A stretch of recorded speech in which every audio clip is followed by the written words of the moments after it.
신명기 22장 1절에서 12절까지의 말씀 우리 한 목소리로 함께 봉독합니다. 내 형제의 소나 양이 길을 잃은 것을 보거든 못 본 채 하지 말고 너는 반드시 그것들을 끌어다가 내 형제에게 돌릴 것이요 내 형제가 내게서 멀거나 또는 내가 그를 알지 못하거든 그 짐승을 내 집으로 끌고 가서 내 형제가 찾기까지 내게 두었다가 그에게 돌려줄지니 낙이라도 그리하고 의복이라도 그리하고 형제가 잃어버린 어떤 것이든지 내가 얻거든 다 그리하고 못 본 채 하지 말 것이며 내 형제의 낙이나 소가 길에 넘어진 것을 보거든 못 본 채 하지 말고 너는 반드시 형제를 도와 그것들을 일으킬지니라. 여자는 남자의 의복을 입지 말 것이요 남자는 여자의 의복을 입지 말 것이라. 이같이 하는 자는 내 하나님 여호와께 가증한 자이니라. 길을 가다가 나무에나 땅에 있는 새의 보금자리에 새 새끼나 알이 있고 어미새가 그의 새끼나 알을 품은 것을 보거든 그 어미새와 새끼를 아울러 취하지 말고 어미는 반드시 놓아줄 것이요 새끼는 취하여도 되나니 그리하면 내가 복을 누리고 장수하리라. 내가 새 집을 지을 때에 지붕에 난간을 만들어 사람이 떨어지지 않게 하라. 그 피가 내 집에 돌아갈까 하노라. 내 포도원에 두 종자를 섞어 뿌리지 말라. 그리하면 내가 뿌린 씨의 열매와 포도원의 소산을 다 빼앗길까 하노라. 너는 소와 나귀를 결의하여 갈지 말며 양털과 배실로 섞어 짠 것을 입지 말지니라. 너희는 너희가 입는 겉옷에 내 귀에 술을 만들지니라. 아멘. 할렐루야. 하나님의 은혜가 오늘 새벽에 하루의 첫 시간을 주 앞에 드리는 우리 믿음의 가족들에게 함께 하시기를 예수님의 이름으로 축원합니다. 이 오늘 말씀은 이제 더불어 살아가는 것, 이웃과 더불어 살아가는 것에 대한 여러 가지 그런 법과 또 그런 판단에 대해서 말씀을 하고 있습니다. 나의 삶이 귀하듯이 타인의 삶도 귀합니다. 그렇기 때문에 그들의 삶에 대해서 존중이 있어야 하죠. 근데 이 존중은 존중하는 겁니다. 존중받으려고 하는 것이 아니라 존중하는 것이죠. 그러한 존중은 때로는 무개입으로 그러나 또는 개입으로 그렇게 드러나게 되어집니다. 그래서 오늘 말씀의 1절과 2절에 보면은 내 형제의 소나 양이 길을 잃은 것을 보거든 못 본 채 하지 말고 너는 반드시 그것들을 끌어다가 내 형제에게 돌릴 것이요 내 형제가 내게서 멀거나 또는 내가 그를 알지 못하거든 그 짐승을 내 집으로 끌고 가서 내 형제가 찾기까지 내게 두었다가 그에게 돌려줄지니 이렇게 말씀을 합니다. 이웃의 소가 길을 잃은 것을 보면 그것을 끌어다가 이웃에게 건네주어야 한다라고 말씀을 합니다. 나의 소를 잃었다면 우리가 만약에 잃어버리는 사람의 입장이라고 하면은 이 참 매우 슬프겠죠. 그래서 이웃의 소가 방황하는 것을 보면은 그 소를 이웃에게 찾아주는 것이 옳은 일입니다. 그때에는 이웃의 일을 나의 일처럼 생각하고 돕는 마음을 가져야 하는 것이죠. 그 소를 잃어버린 사람에게는 그 소가 눈에 보이지 않아서 애타게 찾고 있는 것이지만 그것을 발견한 사람은 수고하지 않고도 그것을 찾은 것이 되어지는 겁니다. 물론 그것을 끌어다가 원래 주인에게 건네주는 것은 때로는 참 수고롭고 번거로운 일이 되어질 겁니다. 그러나 지금 자신의 배려로 그 이웃은 고마워할 것이고 그렇게 타인을 돕는 것이 옳은 것이다 라고 말씀을 합니다. 근데 이제 문제가 있습니다. 요즘에 만약에 뭐 예를 들어서 지갑을 잊어버렸다라고 하게 될 때에 그것을 이제 우리는 좋은 마음으로 그것을 주어다가 주인을 찾아주려고 하죠. 근데 주인을 찾아줄 때에 이게 뭐 경찰서에 갖다 준다던가 아니면 그런 방법을 취하고 객관적으로 내가 그것에 대해서 뭐 더 이상 그것에 있는 물건들이나 그런 것들을 내가 가지지 않았다는 그런 자신을 보호할 증명이 필요한 그런 또 시대이기도 합니다. 그래서 점유를 하면 안 되죠. 점유 이탈을 하면 안 됩니다. 그래서 요즘에 지혜롭게 우리가 또 그것을 해야 될 필요가 있습니다. 자신의 삶을 살아가는 것조차 우리는 버거울 때가 참 많습니다. 그래서 이 다른 사람의 삶에 대해서는 내가 너무 힘들면 무관심해질 때가 있죠. 그리고 그것을 또 당연하게 생각되게 할 경우가 있습니다. 그러나 자신의 삶이 버겁기 때문에 타인의 삶에 대해서 관심을 가지고 도울 수 있을 때 도와야 하는 것도 또 우리의 의무이기도 합니다. 버거울수록 타인에 대한 우리의 관심을 잊지 말아야 하는 것이죠. 이 사람들은 그렇게 모두가 버거운 인생을 살아가고 있기 때문에 그렇습니다. 길을 잃은 소를 혼자 찾는다는 것은 참 버거운 일입니다. 그래서 오늘 말씀 4절에 내 형제의 낙이나 소가 길에 넘어진 것을 보거든 못 본 채 하지 말고 너는 반드시 형제를 도와 그것들을 일으킬지니라, 이렇게 말씀을 합니다. 넘어진 소를 세우는 것은 더욱더 혼자로는 버거운 일이겠죠. 그때 그것을 본 이웃은 그를 도와서 그의 소를 일으켜 세워주는 겁니다. 이제 그것이 더불어 살아가는 방법이라 말씀을 하는 것이죠. 내가 그 소를 일으켜 세워주지 않으면 나의 소가 구덩이에 빠졌을 때에 나는 혼자 일으켜 세울 수가 없고 이 다른 사람도 돕지 않게 되어지는 겁니다. 이 사람은 그렇게 서로 돕는 존재로 창조가 되었습니다. 그래서 이 자신의 삶을 살아가면서 타인의 삶을 존중하고 서로 도와야 하는 경우에 서로의 삶을 세워줄 필요가 있는 것이죠. 이 더불어 사는 것은 경계선을 허무는 게 아닙니다. 경계선을 두고 서로 돕는 겁니다. 내가 소를 찾아주었다고 하여서 그 소가 내 소가 되는 것은 아닙니다. 그럼에도 불구하고 우리는 이웃에 대한 배려와 또 이웃에 향한 관심을 가지고 그 일들을 행하는 겁니다.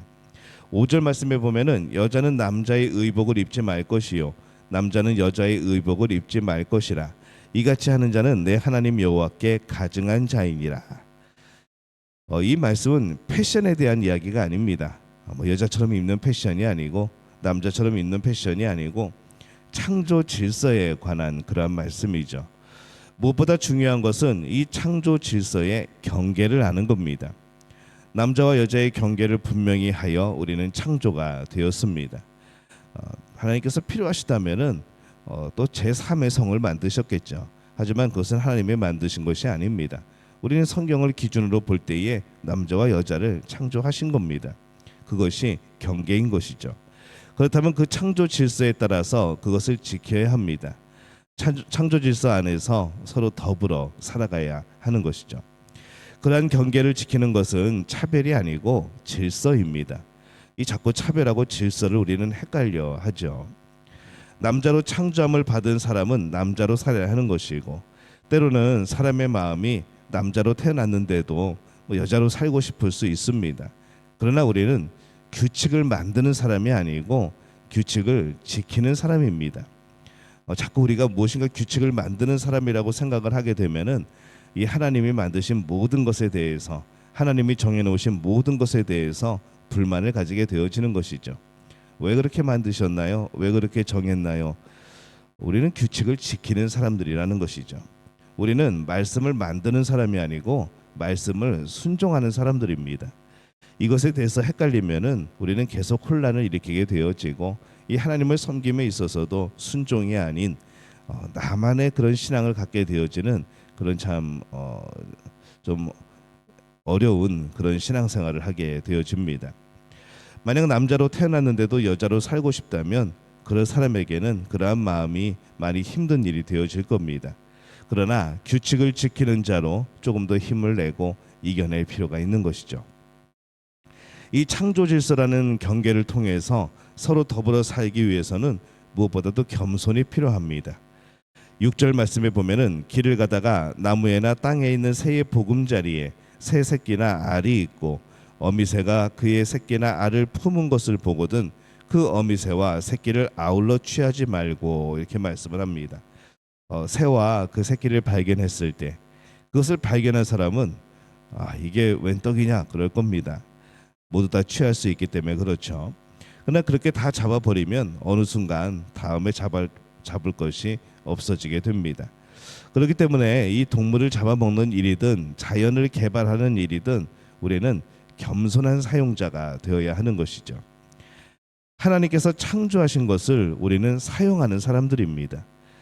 새로 창조할 수 없습니다. 우리가 만들어낼 수 없죠. 그래서 우리는 창조하신 것을 만들어내는 사람이 아닌 사용하는 사람들입니다. 그렇기 때문에 이 모든 것을 창조하신 하나님이 부여한 그 질서를 존중하고 그 질서에 맞추어 사용해야 하는 것이죠. 이 겸손히 사용해야 됩니다. 포도원에 종자를 심을 때도 밭을 갈게 할 때도 이 창조 질서를 생각하는 것이죠. 12절에 보면은 너희는 너희가 입는 겉옷에 내 귀에 술을 만들지니라 이렇게 말씀을 합니다. 이 겉옷에 내 귀에 술을 만들라. 이 당시 사람들이 입었던 옷에 그런 귀에 내 귀퉁이에 우리가 옛날에 쓰던 방석들을 생각하면은 내 귀퉁이에 이렇게 실을 여러 개를 묶어 가지고 이렇게 술을 만들어 놓습니다. 이제 그런 것이죠. 근데 이 술의 역할이 무엇인가? 뭐 장식이 아니고 그것을 보면서 나는 하나님의 법을 지키는 사람이다. 나는 하나님의 사람이다. 나는 말씀에 순종하는 사람이다. 그것을 기억하는 것이죠. 우리가 살면서 우리가 뭐 여러 가지 하나님 말씀이 떠오르지 않고 여러 가지 죄의 문 앞에 있을 때에 우리는 우연치 않게 그것을 바라보게 되어지고 내가 하나님의 자녀이지, 내가 하나님의 백성이지 하면서 하나님의 말씀을 지켜나가게 되어지는 겁니다. 그래서 그것을 볼 때마다 사람들이 하나님의 법을 생각하고 우상을 숭배하지 말아야 되는 것을 생각하는 그런 도구가 되어지는 것이죠. 우리는 이 창조 질서를 잊어버리기가 쉽습니다. 그래서 그렇게 창조 질서를 따라 살아야 한다는 것을 우리가 깨닫고 다시 기억할 수 있는 도구들이 필요합니다. 하나님이 창조하신 모든 것들과 더불어 살아야 되는 또 우리들입니다. 그러기 위해서는 겸손한 사용자가 되어야 하는 것이죠. 창조 질서에 우리가 순종하면서 순응하면서 살아갈 필요가 있습니다. 이 하나님께서 주신 창조 질서에 따라서 더불어 살면은 모든 것이 합력하게 되어지고 적당히 이루어집니다. 창조 질서에 어긋나는 마음이 생길 수도 있습니다. 돕는 것이 쉽지 않고 때로는 남자가 여자가 되고 싶은 마음이 있기도 하고 탐욕으로 나만 조금 더 갖고자 하는 마음이 생길 수도 있습니다. 그러나 창조 질서를 어긋난 이 마음은 하나님의 통치를 거절하는 겁니다. 하나님의 통치를 거절하는 사람은 하나님의 백성이 아닌 것이죠. 창조주 하나님의 계심을 우리는 알고 그분이 우리를 통치하시는 분임을 알고 왕임을 알고 구원자임을 알고 그래서 오직 우리는 겸손한 자가 되어서 겸손한 사용자가 되어서 이 창조주 앞에 서야 하는 것이죠. 그러할 때에 진정으로 더불어 살기가 가능하고 또 우리를 창조하신 하나님께 감사하는 마음으로 또 이웃을 보게 되어 있고 우리는 그렇게 혼자 사는 것이 아닌 더불어 살아가는 그런 존재가 되어지는 겁니다.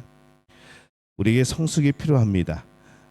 어떤 일에 대해서 이웃을 헤아릴 수 있는 성숙, 그리고 정해진 규칙에 따라서 살아갈 수 있는 순종, 우리는 이것이 필요한 것이죠. 무조건 배려와 무조건 수용이 옳은 것은 아닙니다. 정해진 원칙이 있다면은 그 원칙대로 살아가는 것이 그게 원칙입니다. 그럼에도 우리가 배려를 잃지 않고 이웃을 잃지 않고 살아가는 것, 이것이 하나님이 주신 마음이고 또 하나님께 순종할 때도 우리는 그렇게 순종하는 것이죠. 우리는 법을 지키는 자이고 규칙을 지키는 자입니다. 하나님의 말씀을 만들어내는 사람이 아니고 하나님의 말씀을 순종하는 사람입니다. 우리가 그렇게 살아갈 때 하나님이 주신 놀라운 복이 있는 것이죠. 이 신명기 말씀 전체가 하나님의 말씀을 따를 때에 주시는 놀라운 복들을 설명하고 있습니다. 우리 믿음의 가족들이 이 신명기를 계속해서 묵상하면서 이 하나님이 복 주시는 일들이 무엇인지, 하나님께서 이 많은 것들을 말씀하시면서 우리에게 원하시는 것이 무엇인지 늘 헤아리고 늘 따르고 늘 마음에 새길 수 있는 그런 복된 믿음의 가족들이 되어지시기를 예수님의 이름으로 축원합니다.